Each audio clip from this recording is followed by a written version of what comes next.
धरती वाइस के दोस्तों अस्सलाम वालेकुम। मुअज़्ज़ज़ सामीन, आज की कहानी में बस्ती मगरोठा तौसा शरीफ की अजीम इल्मी व अदबी और उर्दू शायर का तज़करा रहेगा, जिसे तारीख़ फ़िक्र तौसवी के नाम से जानती है। फ़िक्र तौसवी का असल नाम रामलाल भाटिया था। फ़िक्र तौसवी या रामलाल भाटिया की पैदाइश 7 अक्टूबर 1918 को तौसा शरीफ में हुई। इनके वालिद धनपत राय एक ज़मींदार चौधरी नारायण सिंह के मुंशी थे।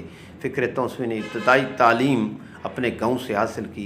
मैट्रिक हाई स्कूल तौसा से किया। इसके बाद एमरसन कॉलेज मुल्तान में दाखिला लिया, लेकिन 1 साल बाद वालिद की वफ़ात के सदमे ने उसका जीना दोभर कर दिया। फिर मजबूरन उसे तालीम छोड़ना पड़ी और रोज़ी रोटी की फ़िक्र में लग गए। सामीन, इब्तदा से हफ्तावार रिसाले किसान में काम शुरू किया, लेकिन कम मुआवजा की वजह से डेरा गाजी खान के एक प्राइमरी स्कूल में मुदर्रिस के फ़राइज़ अंजाम देना शुरू कर दिए।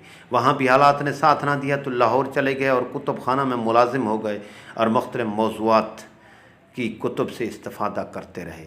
और फ़िक्र तौसवी सरदार अला नवाज़ खान, चीफ ऑफ कबीला खितरान नवाज़ दुरानी बमकाम वहोआ की ज़ेर इदारत डेरा गाजी खान से निकलने वाले हफ्त रोज़ा इस्लाह में भी मज़ामीन लिखते रहे।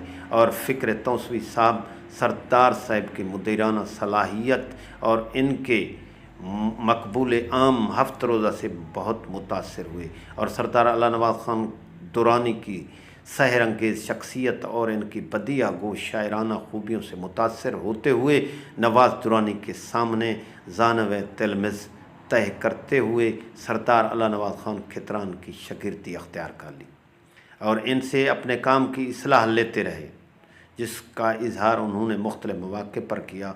इसके बाद मन की मौज रिसाला की इदारत भी संभाली।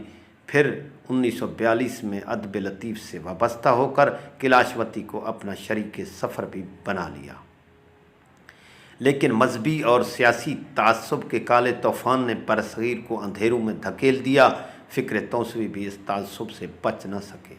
वो भी लूट घसूट और कत्ल गारत के दिल खराश मनाज़िर देख कर अपने बीवी बच्चों के लिए फ़िक्रमंद हो गए।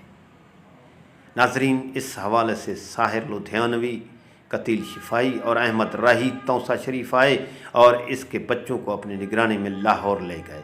हिंदुस्तान में रोज़नामा नया ज़माना में तंज़िया कालम आज की खबर के उन्वान से लिखना शुरू कर दिया। 1955 में दिल्ली के उर्दू रोज़नामा मिलाप में प्याज के छिलके के उन्वान से सियासी व समाजी मसाइल पर तंज़िया कालम लिखते रहे। रेडियो के लिए ड्रामे भी लिखे। आखिरी उम्र में इस पर फालिज का हमला हुआ और 12 सितंबर 1987 को इस दार फ़ानी से कूच कर गए। उन्होंने उर्दू में 20 और हिंदी ज़बान में 8 किताबें लिखीं। नाजरीन, इस इन्फॉर्मेटिव वीडियो के बारे में कमेंट्स ज़रूर कीजिएगा। हाँ, अगर आपने अभी तक हमारा चैनल धरती वाइस सब्सक्राइब नहीं किया तो प्लीज़ हमारे चैनल को सब्सक्राइब ज़रूर करें, ताकि इस किस्म की मालूमाती वीडियोज़ आप तक बर वक्त पहुँचती रहें। शुक्रिया।